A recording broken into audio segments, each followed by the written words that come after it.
Assalamualaikum, this is Moeed Pirzada in Dallas, Texas United states. 12 जुलाई 2025 का दिन है। मैं तकरीबन 3 दिन के बाद मेरा ख्याल ऑलमोस्ट हो चुके हैं कि मैं इस यूट्यूब चैनल के ऊपर लौट रहा हूँ। मुझे बहुत से लोगों के मैसेजेस, टेक्स्ट मैसेजेस, ईमेल्स मिल रहे हैं कि क्या हो गया, इसलिए मैं क्विकली एक वीडियो जो है यहाँ पे रिकॉर्ड करना चाहता हूँ। अब से थोड़ी देर में यहाँ पर एक सेमिनार होना है जिसमें रायन ग्रिम है, जिसमें डॉक्टर शहबाज गिल हैं, जिसमें वजाहत सईद ख़ान हैं, जिसमें कुछ यूएस कांग्रेसमैन भी हैं, और मैं उस पर पार्टिसिपेट करने के लिए रश कर रहा हूँ। यहाँ पर हो क्या रहा है, यहाँ पे डेलस में टेक्सास के अंदर अपना का 48th जो एनुअल कन्वेंशन है, ये उनकी जो मीटिंग है वो यहाँ पे हो रही है। मैं बहुत सी तस्वीर और इमेजेस भी उस हवाले से आपसे शेयर कर सकता हूँ। ये बहुत खूबसूरत एक हिल्टन होटल है डेलस में, जहाँ पर हज़ारों की तादाद, मुझे एग्जैक्ट नंबर इस वक्त नहीं पता, लेकिन फ्यू थाउजेंड पाकिस्तानीज़ जो हैं, मोस्टली फिजिशंस, लेकिन कुछ नॉन फिजिशंस भी हैं, उनकी फैमिलीज़ भी हैं, कुछ लोग और भी मैंने देखा जो इंजीनियर्स वगैरह हैं, जो पूरे अमेरिका से, कुछ लोग पाकिस्तान से भी इनफेक्ट आए हुए हैं। तो पूरे अमेरिका से, जिसमें साउथ अमेरिका के यानी ईस्ट से हैं, यानी ईस्ट कोस्ट से हैं, वेस्ट कोस्ट से हैं, नॉर्थ से हैं, साउथ से हैं, बहुत दूर दूर से लोग जो हैं यहाँ पे इकट्ठे हुई हैं। जब पिछले बरस भी मैंने इसके हवाले से एक अपना वीलॉग किया था, तो मैंने इसमें ये कहा था कि ये पाकिस्तानियों की, पढ़े लिखे पाकिस्तानियों की, सिटीजन्स की दुनिया में ग़ालिबन सबसे बड़ी कोई गैदरिंग जो है वो होती। ताहम इसके हवाले से भी चंद कमेंट्स के साथ मैं आपको इतना भी बताऊं कि पाकिस्तान में इस वक्त सूरत हाल ये है कि पाकिस्तान तहरीक इंसाफ की जो लीडरशिप है वो तकरीबन लाहौर पहुंच चुकी है, और एक मोटरकेड की शक्ल में, काफ़िले की शक्ल में पाकिस्तान तहरीक इंसाफ के यूट्यूब चैनल के ऊपर उसकी बहुत सी फुटेज आपको मिल सकती है। फुटेज से आपको ये भी अंदाज़ा होता है कि पाकिस्तान तहरीक इंसाफ का ये दावा है कि सैकड़ों हज़ारों गाड़ियाँ हैं, बहुत बड़ी तादाद में लोग हैं, लेकिन उस फुटेज को देख के आपको ये एहसास होता है कि ये ग़ालिबन कोई उस तरह से, जिस तरह से पाकिस्तान तहरीक इंसाफ के रवायती काफ़िले रहे हैं, मोटरकेड्स रहे हैं, ये उतने बड़े काफ़िले और मोटरकेड्स जो हैं वो नहीं है। ये खासी मॉडस्ट साइज़ की एक मूवमेंट या मोबिलाइजेशन है। बहरहाल इसमें खैबर पख्तूनख्वा के चीफ मिनिस्टर अली अमीन गंडापुर भी हैं, इसमें जनाब बैरिस्टर एक्टिंग जो चेयरमैन है बैरिस्टर गौहर भी हैं, उनकी स्टेटमेंट्स भी हैं। मैं कोशिश करता हूँ कि आपको छोटी छोटी स्टेटमेंट्स उनकी सुनाऊँ भी, जिसमें अली अमीन गंडापुर बेचारे जो हैं वो अब ज़ाहिर है विकेट की दोनों तरफ खेलते हैं, बल्कि हर तरफ खेलते हैं, तो वो स्टेटमेंट्स में कह रहे हैं कि हम निकलेंगे, बहुत बड़ी तादाद में पहुँचेंगे, हम ये साबित कर देंगे, वो साबित कर देंगे। मैं एक छोटा सा टुकड़ा आपको दिखाने की कोशिश करता हूँ, और बैरिस्टर गौहर भी इस मौके पर बोलते हैं। मीटिंग के अंदर हमें लाएमल बनाना है अपना मुकम्मल तौर पे कि आगे किस तरीके से, चूँकि 5 अगस्त तक इसको हमने ऊपर लेके जाना है आगे तक, तो जाहिर बात है पार्टी से मुशावरा के साथ ये काम होगा, ताकि अब इसमें तमाम पाकिस्तान के सारे पार्लियामेंटेरियन इसमें हिस्सा ले रहे हैं। ज़्यादा सिग्निफिकेंट और ज़्यादा इन्फॉर्मेटिव, ज़्यादा ऑनेस्ट और इन्फॉर्मेटिव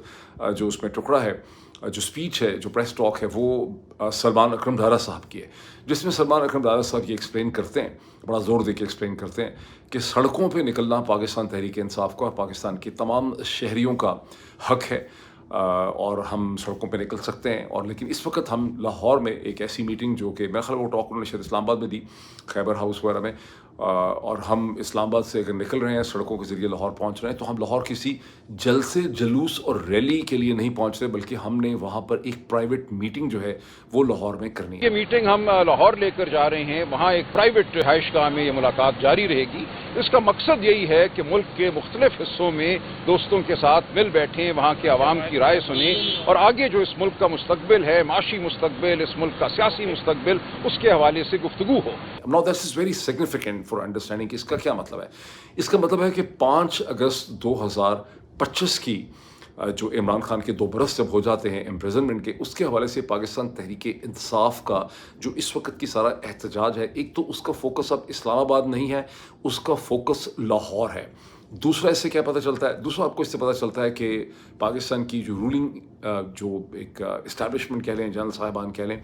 यहाँ पर जनरल आसिम मुनीर की टीम का एक लगता ये है, as per analysis, as per my opinion analysis, कि एक टैसिट अप्रूवल है कि इस्लामाबाद आपने नहीं आना, लेकिन लाहौर में आप लोग इकट्ठे हो सकते हैं। दूसरा यहाँ इनको महल कन्वे किया गया है कि आपने लाहौर के अंदर भी मरीम नवाज साहिबा की हुकूमत के लिए कोई बहुत बड़ा मसला नहीं पैदा करना, बड़ा कोई जलसा नहीं करना, आप कोई प्राइवेट मीटिंग कर लें, और यूं ये एक मोबिलाइजेशन भी कर रहे हैं, लेकिन ये एक रडार के नीचे नीचे, जिसको अंग्रेज़ी में कहते हैं एक थ्रेशोल्ड के नीचे नीचे रहते हुए ये प्रोटेस्ट की जा रही है। सलमान अकबर साहब से सवाल पूछा गया इमरान खान के साहिबजादों के हवाले से, कासिम और सुलेमान के हवाले से। उनसे पॉइंटेडली पूछा गया कि क्या उनको आने दिया जाएगा, क्या वो ब्रिटिश पासपोर्ट पर ट्रैवल करेंगे, क्या वो पाकिस्तानी पासपोर्ट पर ट्रैवल करेंगे। अब उनके पास हो सकता है पाकिस्तानी पासपोर्ट हो ही ना, वैसे आई डोंट नो कि हैं या नहीं है, लेकिन सलमान अकबर साहब ने कमाल महारत से इस सवाल को उन्होंने डॉज कर दिया और उन्होंने कहा कि अगर उनको उनके वालिद साहब के वतन और उस देश में, सरजमीन में नहीं आने दिया जाएगा, यानी उनको रोक ही दिया जाएगा एयरपोर्ट्स में, या उनके पास वीज़ा उनको नहीं दिए जाएंगे, तो ये एक बहुत बड़ी ज़्यादती होगी और बड़ी मज़ाक़ा खेज़ किस्म की सूरत हाल होगी। तो ये तो पाकिस्तान तहरीक इंसाफ की जो वहाँ इस वक्त सिचुएशन है पाकिस्तान में 5 अगस्त के हवाले से। लेकिन यहाँ पर वन ऑफ द रीजंस कि मैं एक दिन पहले जहाँ मैं हूँ इस वक्त डैलस टेक्सास में जो वीलॉग ना कर सका, एक तो ज़ाहिर है कि ट्रैवलिंग थी, 3.5 घंटे की फ़्लाइट थी, फिर मसलसल एयरपोर्ट्स में आपको पहले पहुँचना होता है। लेकिन कल शाम को मैं कर सकता था, ना कर सकने की वजह ये कि मेरी मेन कोशिश ये थी कि जो ये हज़ारों लोग आए हैं इनमें से मैं मैक्सिमम पॉसिबल इनके इम्प्रेशंस जो हैं वो मैं अंडरस्टैंड कर सकूँ। और 100 से बगैर मुबालगे के मैं आपको कह सकता हूँ, मैंने पॉइंट्स भी लिखे हुए हैं बाद से, 100 से ज़्यादा लोगों के साथ मैंने खड़े होके कॉर्नर मीटिंग्स की, छोटी छोटी 5-5, 6-6 मिनट की। ये छोटी जो ग्रुप मीटिंग्स होती हैं 15-15, 20-30 मिनट की, जो 5-5, 6-6, 7-7 लोगों की टोलियों में आप वो मीटिंग्स करते हैं। और मैं उनके इम्प्रेशंस पाकिस्तान के हवाले से कि पाकिस्तान में वो सूरत हाल जो इस वक्त है, इमरान खान के हवाले से, पाकिस्तान तहरीक इंसाफ के हवाले से, पाकिस्तान की डायरेक्शन ऑफ जो चेंज है उसके हवाले से, सिमत क्या है पाकिस्तान की, उसके हवाले से मैंने लोगों से मीटिंग्स जो हैं वो की और उसके कुछ इंप्रेशंस मैं आपसे शेयर करना चाहता हूँ। और मेरा मकसद भी ये था, मैंने वीलॉग भी इसलिए नहीं किया कि मैं समझ सकूँ कि मुख्तलिफ लोग, पढ़े लिखे लोग जो पूरे अमरीका से मुख्तलिफ हिस्सों से आए हैं, वो पाकिस्तान की सूरत हाल को कैसे देखते हैं। एक चीज़, एक चुभता हुआ सवाल तकरीबन हर आदमी पूछता है, एयर करता है उस क्वेश्चन को, वो ये है कि इमरान खान का क्या होगा, क्या पाकिस्तान के फ़ौजी हुकाम इमरान खान को रिहा करेंगे। कुछ लोग कहते हैं कि कभी भी रिहा नहीं करेंगे इमरान खान को, ये कहते हैं कि हम तो 8 साल जेल में रखेंगे। कुछ लोग कहते हैं कि पाकिस्तान तहरीक इंसाफ के पास कोई लेवरेज नहीं है इमरान खान को रिलीज़ करने के लिए कि वो कोई नेगोशिएशन जो है वो कर सकें। कुछ लोग समझते हैं कि लेवरेज है और कुछ अरसे में इमरान खान की रिहाई, एक कुछ हफ्तों में, जो पुरानी बात है कि चंद हफ्तों में या महीनों में इमरान खान की रिहाई जो है वो हो सकती है। रायन ग्रिम चूँकि यहाँ पे मौजूद हैं, वो कल एक एलुमनाई एसोसिएशन के डिनर में इमरान खान जो है रायन ग्रिम बोले, वहाँ पे रायन ग्रिम ने ये क्लेम किया, ये दावा किया। मेरी भी रायन ग्रिम से मुलाकात नहीं हुई, मैं उनसे ये समझना चाहूँगा मज़ीद इसके बारे में कि उनका सोर्स क्या है इस दावे का। लेकिन उन्होंने दावा किया कि जब डोनाल्ड ट्रंप की जनरल आसिम मुनीर के साथ मीटिंग हुई तो डोनाल्ड ट्रंप ने उनको पोलाइटली ये भी कहा कि हमारे बहुत से सपोर्टर्स जो हैं वो पाकिस्तानी हैं, कुछ कांग्रेस का भी प्रेशर है, तो आप पाकिस्तान की, इमरान खान की जो सूरत हाल है उसको बेहतर करने की कोशिश करें, उसमें कुछ स्टेप्स लें। ये वो सूरत हाल है जिसकी तरफ इशारा मैंने पहले भी किया था, फ्रॉम सोर्सेज जो बेसिकली पाकिस्तानी अमेरिकन कम्युनिटी के अंदर हैं। और मुझे इस स्टेज पे नहीं पता कि रायन ग्रिम के सोर्सेज जो हैं वो क्या यूएस एडमिनिस्ट्रेशन के अंदर हैं, ये वही सोर्सेज हैं जिनको मैंने रेफ़र किया, ये जिनके ऊपर मैंने रिलाई किया था, जो पाकिस्तानी ओरिजिन सोर्सेज हैं। मुझे बहुत शक है कि रायन ग्रिम के सोर्सेज भी ट्रंप इंतज़ामिया के शायद सोर्सेज नहीं हैं और वो पाकिस्तान के अंदर के सोर्सेज हैं। अगर ऐसा ही है जैसा कि मैं कह रहा हूँ तो ये बहुत हद तक एक स्पेकुलेशन है, ये डिसइंफॉर्मेशन है, बिकॉज जो पाकिस्तानी ओरिजिन सोर्सेज हैं उनके बारे में मेरे कम अज़ कम एनालिसिस ये है कि उनको ये बात जो है वो जनरल आसिम मुनीर की, ये पाकिस्तान की एम्बेसी की टीम ने ही उनके जहन में डाली है और ये एक गेम है एक तरह की जो खेली जाती है। अच्छा, अब इसमें मैंने जो बहुत इंटरेस्टिंग नोट की कि लोग इमरान खान के हवाले से तो बहुत ज़्यादा बात करते हैं कि इमरान खान का क्या होगा, और उसमें वो एक अफसोस का उनको एहसास होता है, उनको एक सिंपथी का एहसास होता है। वो ये समझते हैं कि इमरान खान ने पाकिस्तान की खातर, पाकिस्तान की जमहूरियत की खातर, इंसानियत की खातर, रूल ऑफ लॉ की खातर, तमाम पाकिस्तानियों की खातर स्टैंड लिया और उसकी इमरान खान को कीमत जो है वो चुकानी पड़ती है। बहुत ज़्यादा लोग अभी समझते हैं कि इमरान खान को शायद 2022 में कोई लेस दैन आइडियल डील जो है वो कर लेनी चाहिए थी, अपने आप को इस सारी मुसीबत से निकाल लेना चाहिए था। बहुत से लोग ये भी समझते हैं कि इमरान खान की जो असम्पशन थी कि पाकिस्तानी लोग उठ खड़े होंगे, वो असम्पशन उनकी गलत थी। उनका ख्याल था कि सोशल मीडिया बड़ा कामयाब हो सकता है, उसका बहुत प्रेशर होगा, वो इनकी असम्पशन गलत साबित हुई हैं और इमरान खान को कोई डील करके निकल जाना चाहिए, बिकॉज ये सूरत हाल किसी तरफ बेहतरी की तरफ नहीं जा सकती। कुछ लोग ये भी समझते हैं कि इमरान खान अल्टीमेटली जब रिहा होंगे तो पाकिस्तान के हालात जो हैं वो बदल जाएंगे। मैंने बहुत से लोगों से ये सवाल क्विज करने के लिए पूछा कि कैसे बदल जाएंगे अगर इमरान खान आज रहा हो भी जाएं, पाकिस्तान तहरीक इंसाफ को भी पावर मिल जाए, तो जो तोड़ फोड़ पाकिस्तान के अंदर हो चुकी है, जो रिग्रेशन एंड डिग्रेडेशन हो चुकी है पाकिस्तान के तमाम इंतज़ामी ढांचे की, खास करके पाकिस्तान की अदालतों की, आज पाकिस्तान में डिस्ट्रिक्ट कोर्ट नाम की कोई चीज़ नहीं है, आज पाकिस्तान में कोई हाई कोर्ट एग्जिस्ट नहीं करती, आज पाकिस्तान में कोई रिट और कॉन्स्टिट्यूशन एग्जिस्ट नहीं करती आर्टिकल 199 की, आज पाकिस्तान के अंदर कोई सुप्रीम कोर्ट एग्जिस्ट नहीं करती, पाकिस्तान में कोई रूल ऑफ लॉ का तस्वर नहीं है, पाकिस्तान का जो लेगेसी मेन टेलीविज़न चैनल्स का मीडिया है वो सारा का सारा ख़त्म हो चुका है, बेतहाशा लोगों को उठा के ज़दकूब किया गया, उनको डरा दिया गया, मीडिया टाइकून्स जो हैं वो सजदा कर चुके हैं, सजूद हो चुके हैं। तो ये सब चीज़ें कैसे ठीक होंगी? और अब जो टेंशन इस रजीम ने हिंदुस्तान के साथ पिक कर ली हैं पोस्ट पहलगाम, उन सब चीज़ों का क्या होगा? तो लोगों को इसके बारे में कोई ना तो ज़ाहिर है कि किसी को क्लैरिटी नहीं है, लेकिन इंटरेस्टिंग चीज़ जो इसमें कहने की है, क्योंकि मुझे एक जगह पे बोलने का भी मौका मिला, तो लोग एक इमरान खान के ऊपर तो फोकस करते हैं, लेकिन ये सवाल कि पाकिस्तान की इस वक्त क्या सूरत हाल है, और मुझे लोगों को बताना पड़ता है कि पाकिस्तान में चंद हफ्ते पहले जब वर्ल्ड बैंक की रिपोर्ट आई तो उससे हमें पता चला कि अंदाज़न 45% पाकिस्तानी जो हैं वो या तो सतह गुर्बत के ऊपर हैं या उससे बहुत नीचे रहते हैं, मतलब एनीवेयर फ्रॉम $1.99 यानी $2 पर डे से लेके $4.9 पर डे तक की उनकी इस वक्त है। अच्छा, बहुत से लोगों ने, चूँकि मुझे अब हर एक से इन्फॉर्मेशन लेने की आदत है, बहुत से लोगों ने मुझे ये कमेंट कहा, इनफैक्ट जिस टैक्सी के ज़रिए मैं यहाँ पहुँचा वो टैक्सी ड्राइवर जो थे कराची के, उन्होंने भी एग्जैक्टली यही चीज़ की, और पढ़े लिखे लोगों ने भी ये चीज़ की जो बहुत पढ़े लिखे कंसल्टेंट, कि पाकिस्तान में आज सिर्फ वही लोग रह रहे हैं जिनके पास कहीं और जाने का, निकलने का, दौड़ने का कोई ज़रिया या कैपेसिटी जो है नहीं है। पाकिस्तान में या तो वो रूलिंग एलीट रहती है चंद हज़ार लोगों की, जिनके पास बड़े बड़े बंगले हैं, जिनके पास करोड़ों अरबों रुपए हैं, जिनके बच्चे भी बाहर हैं, जिनको पाकिस्तान से बाहर निकलने का भी कोई प्रॉब्लम नहीं है, जो बेसिकली रूलिंग एलीट है, ताकतवर लोग हैं। या पाकिस्तान में वो गरीब लोग रहते हैं जो पाकिस्तान से दौड़ के ना तो यूरोप पहुँच सकते हैं, ना अमेरिका पहुँच सकते हैं, ना ऑस्ट्रेलिया पहुँच सकते हैं, ना ही कहीं मशरक़ वस्ता के अंदर जो है वो पहुँच सकते हैं। तो ये डिस्कशंस मेरी जारी रहीं, जो मेरी अपनी एक इन्फॉर्मेशन और एजुकेशन थी इस हवाले से। अब ऐसा थोड़ा सा कोई भी बताऊं कि मैं जिस इवेंट में यहाँ पे आया हूँ, मैं अपना का इनवाइटी नहीं हूँ। अपना की जो मेन टॉप मैनेजमेंट है, जब से अपना की नई प्रेसिडेंट आई हैं डॉक्टर हुमैरा साहिबा, हैं तो अल्लामा इकबाल मेडिकल कॉलेज से, और मैं भी अल्लामा इकबाल मेडिकल कॉलेज का एलुमनाई हूँ, लेकिन उनके आने के बाद से एम्बेसी ने बहुत ही सक्सेसफुली मेरी तमाम किस्म की जो अपीयरेंसेस या इन्विटेशंस हैं उनके ऊपर पाबंदी लगा दी। अब अपना मुझे इन्वाइट नहीं करती, और अगर कोई मुझे इन्वाइट करता है इस वक्त भी, मुझे अपना के अंदर के एक अल्टरनेट रेबल ग्रुप ने मुझे बुलाया हुआ। ये सारा का सारा जो इवेंट है वो इस जगह पे, जिस होटल में हम हैं, इसमें उसकी इजाज़त, इसको मुनक्कद करने की परमिशन जो है वो भी नहीं दी गई। तो हम एक नेबरिंग होटल के अंदर ये इवेंट हो रहा है जहाँ मैं इस वक्त पहुँच रहा हूँ। अच्छा, अब इंटरेस्टिंग पहलू ये भी है कि मैं जब एयरपोर्ट पे मैंने लैंड किया तो जो कन्वेयर बेल्ट होती है जहाँ से आप अपना लगेज लेते हैं, वहाँ पे मैंने अचानक देखा कि बहुत मुझे फेमिलियर चेहरा लगा। ज़रा सा गौर किया तो वो पाकिस्तान के एम्बेसडर रिजवान सईद शेख साहब थे, बहुत रिस्पेक्टफुली, और मेरी उनके साथ थोड़ी सी 4-5 मिनट की बातचीत हुई, बड़े खड़े हो गए, बहुत कर्टियस बातचीत हुई। मैंने कहा आपको पहली दफ़ा देखा है, आपको टेलीविज़न पर भी मैंने देखा था, आपने इंडिया के हवाले से जब जंग हो रही थी मई में तो आपने बहुत मौसर कॉमेंट्स किए, अच्छा आप वहाँ पर बोले, अच्छा लगा। और मेरा मकसद कहने का ये था कि वही आपका एक्चुअल रोल है। आपका रोल उस पॉलिटिकल फाइट में है भी नहीं जिसमें कि आपको फंसा दिया गया। आई अंडरस्टैंड कि उनको फंसा दिया गया, वो बेचारे कोई अगर आज़ाद होते as a Pakistan foreign office respected ambassador, तो वो कभी भी ना चाहें कि वो इस किस्म की एक फ़ाइट ऑफ पाकिस्तानी पॉलिटिक्स जो है उसमें वो फंस जाएँ। तो बहरहाल ज़ाहिर है रिजवान शेख साहब is an expert, he speaks very well, is very articulate. तो बड़ी हमारी एक कर्टियस किस्म की डिस्कशन हुई,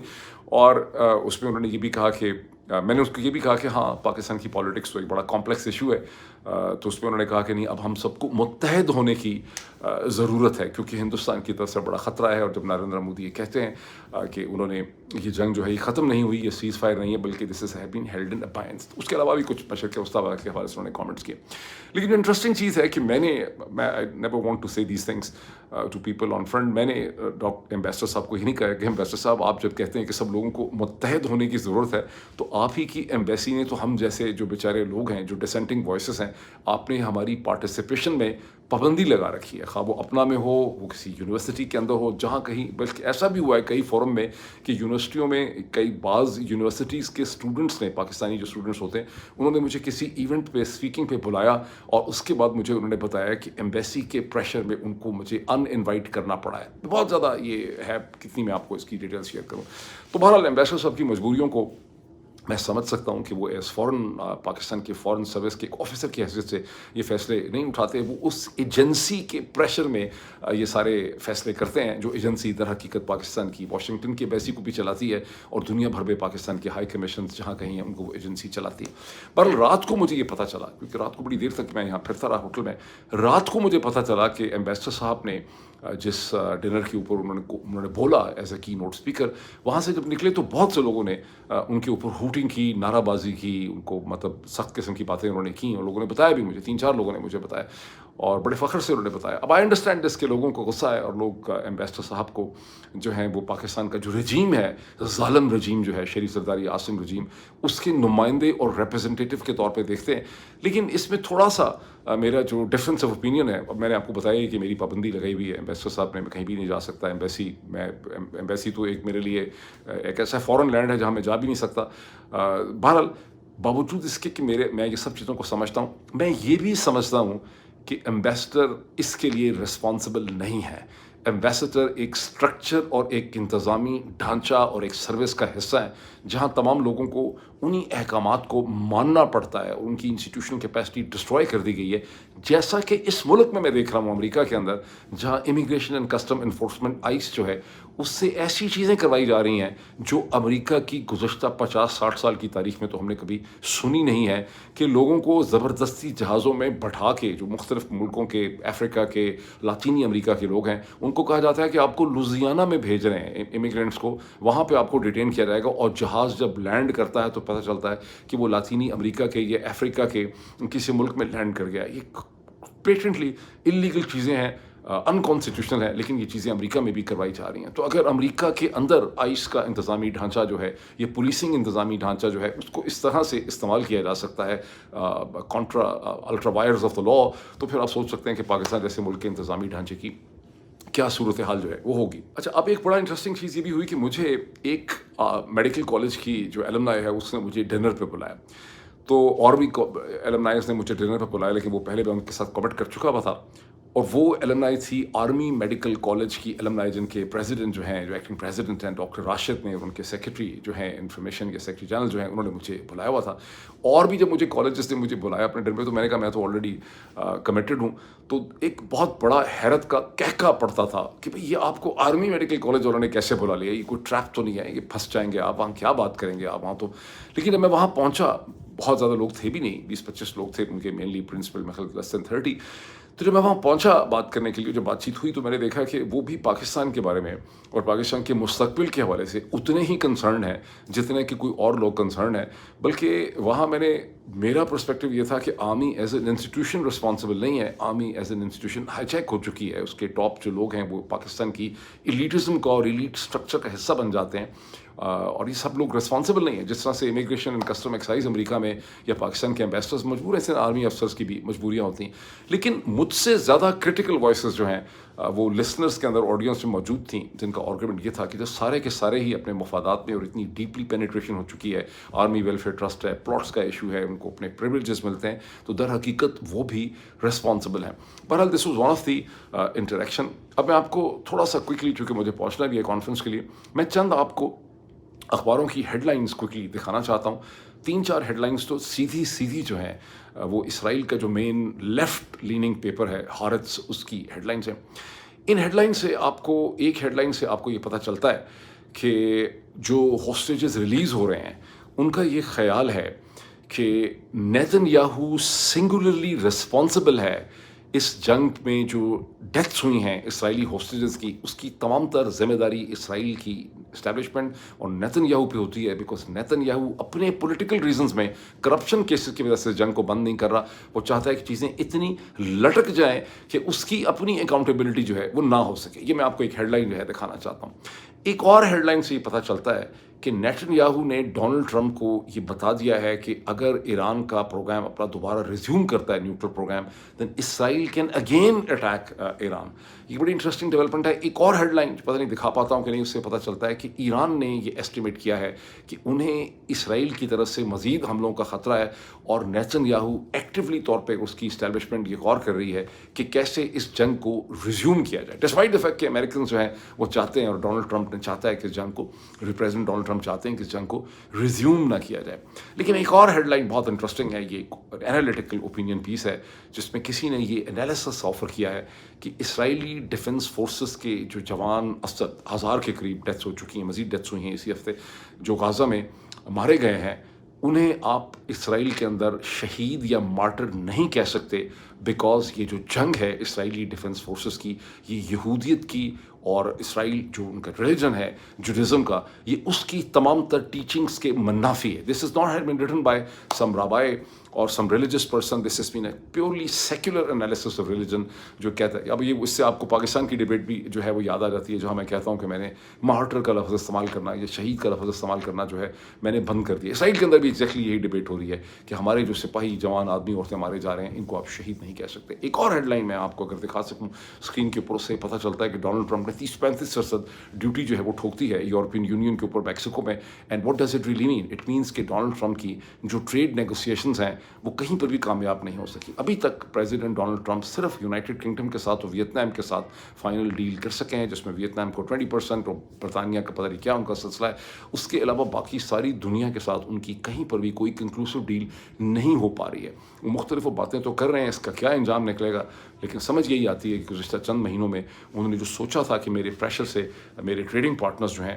وہ سبمٹ کریں گے مجھے, وہ چیز جو ہے وہ نہیں ہو سکی. ابھی پھر مجھے اٹینڈ کرنے دیں, اس کے بعد یہ کانفرنس, یہ سیمینار پھر میں مزید بات کرتا ہوں. Thank you.